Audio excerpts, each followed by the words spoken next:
Hello, my name is Austin Schleight. This is my NG insertion and removal video. Here's my ID badge.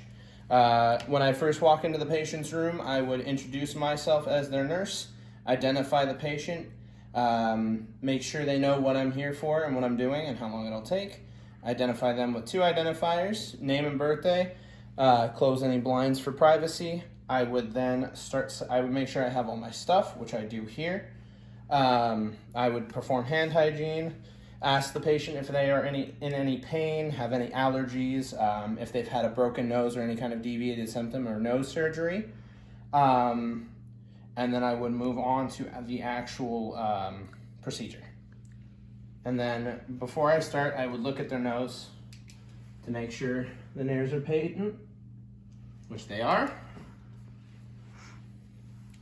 So the nares are patent, we're all good, so I'm going to start the procedure.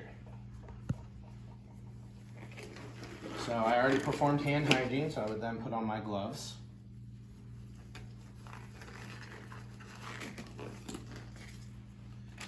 I would then remove my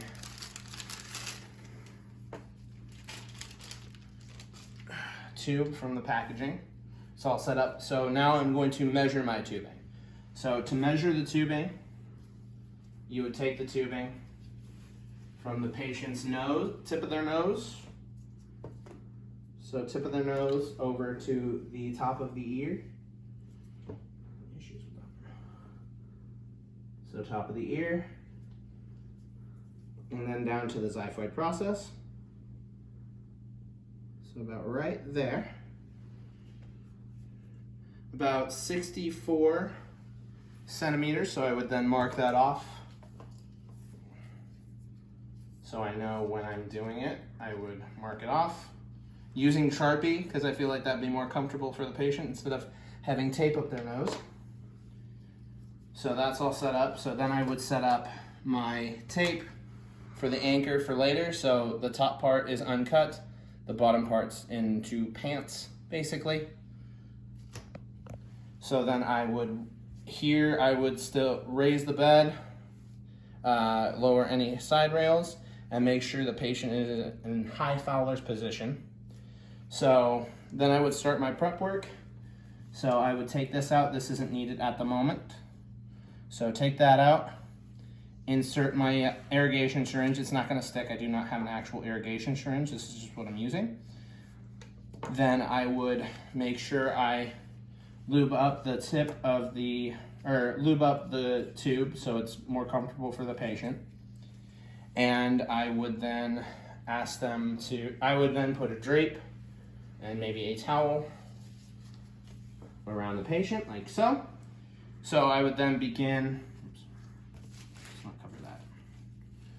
So I would then begin inserting the tube. The first thing I would do is have the patient move their head forward,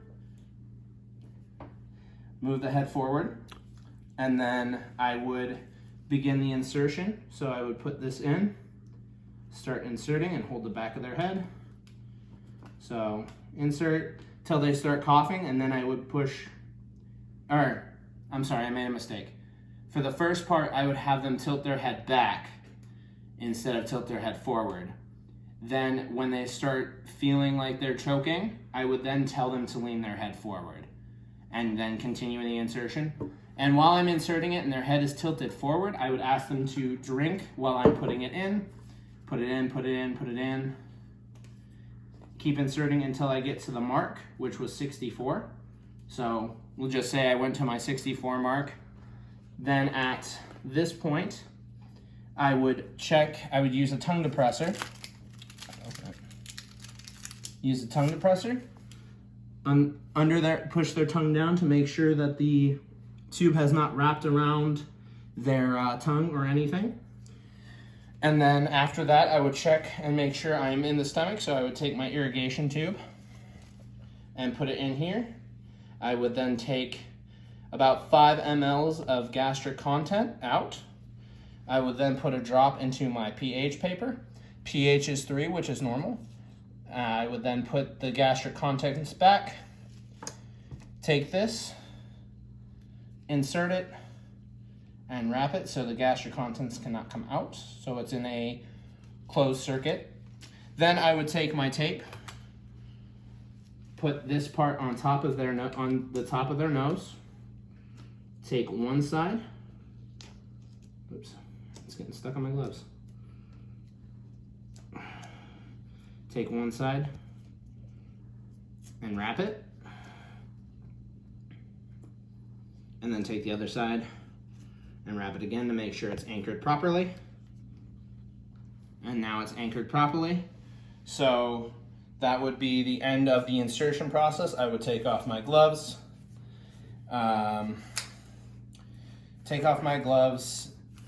And then hand hygiene, and then thank the patient for being okay with that, and then I would send them off to x-ray to make sure the placement is correct. So the next part is the removal. Removal is quicker than the insertion.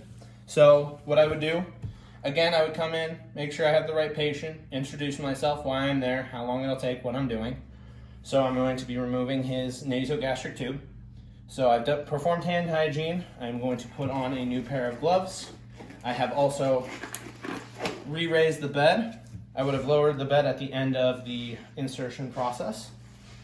So I'm re-raising the bed, putting down the rails again, making sure that the patient's okay, if they're in any pain, assess for allergies, all that kind of stuff. Then I would remove the anchor. So anchor is now removed, so I can actually pull it out. I would then get a towel ready because it might, I would get a towel ready, but first I would fill a syringe with 20 milliliters of air. And I would take all this out. I would then insert the syringe, push the 20 milliliters of air in to make sure that there's no gastric content left in the tube, and then make sure it's still closed. So I close it off so no more gastric content can come in. And then set up my towel, and then remove the tube. And then discard according to policies. That is it. And I would take all my things and perform hand hygiene and relower the bed, thank the patient, make sure they're comfortable, and we're good.